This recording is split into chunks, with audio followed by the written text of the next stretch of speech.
সোয়াবিনটা যদি tiger soybean হয় আর কোনো কথা নেই। এরকম বড় সোয়াবিনের রেসিপি চটজলদি বানিয়ে নিতে পারেন সামনে জামাই ষষ্ঠী বা নিরামিষের দিনে অকেশান উপলক্ষে বা ঘরোয়া খাবার হিসেবে বেশ দারুণ জমে যায়। চলুন এইরকম বড় বড় সোয়াবিনগুলো নিয়ে নিয়েছি, এগুলো আপনারা অনলাইনেই পেয়ে যেতে পারেন। সুতরাং অনলাইনে বুক করলেই সোয়াবিন হাজির। এবার একটু রেসিপিটা করেই ফেলি। কড়াই ঈষৎ উষ্ণ জল গরম করে নিয়েছি। জলটা কিন্তু এই সোয়াবিনে একদমই ফোটানো যাবে না, এর একটু রান্নার ধরনটা আলাদা। চলুন এইবার এই সোয়াবিনগুলো একটু ভিজতে দেব, নুন একটু দিয়ে দিলাম, দিয়ে 2-5 মিনিট রেখে দিলেই কিন্তু সোয়াবিনগুলো একদম নরম তুলতুলে হয়ে গেল।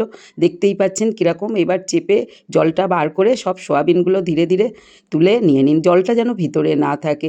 এই সোয়াবিনগুলো যেমন নরম তুলতুলে রান্না করলে তেমন ফুলে যায়, আর সেরকম টেস্টি রেসিপি গালে দিলে একদম মিলিয়ে যাবে। সুতরাং এইরকম সোয়াবিন মাঝে মাঝে টেস্ট বদল করতে রান্না করতেই পারেন। জল ঝরিয়ে নিয়েছি, মাছ মাংসের সমান উপকারিতা, সুতরাং সয়াবিন খাওয়াই যেতে পারে। চলুন ধনে জিরে লঙ্কা শুকনো আর মৌরি একটু নিয়ে নিয়েছি।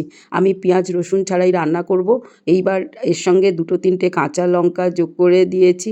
একটা মিক্সির বাটিতে সামান্য একটু আদা তেজপাতা দিয়ে ব্যাস একটু মশলাটা তৈরি করে নিয়েছি। একটু হলুদ দিয়ে দিয়েছি। ততক্ষণে বয়েলড আলু হালকা করে ভেজে তুলে রেডি করে নিলাম।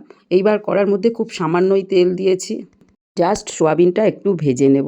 এইভাবে নাড়িয়ে চাড়িয়ে তেলের মধ্যে নাড়লে সোয়াবিনগুলো বেশ একটু ড্রাই টাইপের হয়ে যাবে। একবার এর মধ্যে একটু হলুদ গুঁড়ো লঙ্কা গুঁড়ো দিয়ে আর একটু মিশিয়ে দিন, তাহলে ব্যাস এবার কালারফুল হয়ে গেল সোয়াবিনটা। আর লবণ টবণ থাকার জন্য এই সোয়াবিনগুলো বেশ অন্যরকম হয়ে গেছে, দেখতেই পাচ্ছেন। এইভাবে সোয়াবিনের প্রসেসটা প্রথমেই করে রেখে দিন। ব্যাস বন্ধুরা, তুলে নেব এবার সোয়াবিন কটা। কড়ার মধ্যে এখন সাদা তেল জিরে শুকনো লঙ্কা ফোড়ন দেওয়ার পরে ঘুরিয়ে নেওয়া মশলাটা যোগ করেছি। এর মধ্যে লঙ্কা গুঁড়ো হলুদ গুঁড়ো দিয়ে আর একটুখানি কষে নেব। দইটাও একটু মিক্সিতে ফেটিয়ে নেব। খুব কম তেল মশলাটা কষে নিলাম। কষা মশলাটা হচ্ছে এইবার একটু কষা হয়ে গেছে, সেই সময় একটু সামান্য আর একটু আমি তেল যোগ করে দিলাম। এক্ষেত্রে তেলটা আমি অল্প পরে যোগ করেছি আর মশলার সঙ্গে মিশিয়ে আস্তে আস্তে নাড়িয়ে নিলাম। দইটা ফেটিয়ে নেওয়ার পরে দইটা ঢেলে দিলাম। প্রয়োজন মতো লবণ দিয়েছি। এবার আপনারা চিনি খেলে একটু চিনি যোগ করতে পারেন। ধীরে ধীরে মশলার কালারটা কিরম চলে এসছে দেখতেই পাচ্ছেন। আর একটু মশলা ধোয়া জলটা পুরো দিয়ে দিয়েছি। সবার মতো মশলাটা এবার একটু ফুটতেই দেবো।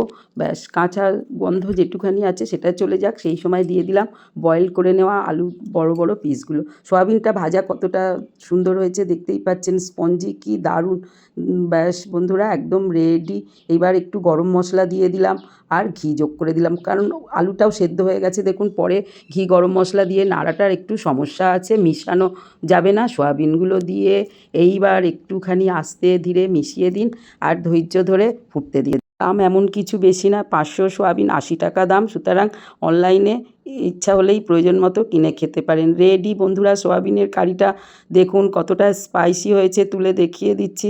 তাহলে এখনও কি বানাবেন না? সামনে জামাই ষষ্ঠী আছে, নতুন বিশেষ পদ হিসাবে বানিয়েই ফেলতে পারেন। চলুন বন্ধুরা, আবার পেঁয়াজ রসুন দিয়ে বানালেও কিন্তু মন্দ না। আজ আমি নিরামিষ বানিয়েছি। চলুন আবার আসছি অন্য একটি সোয়াবিনের রেসিপি নিয়ে।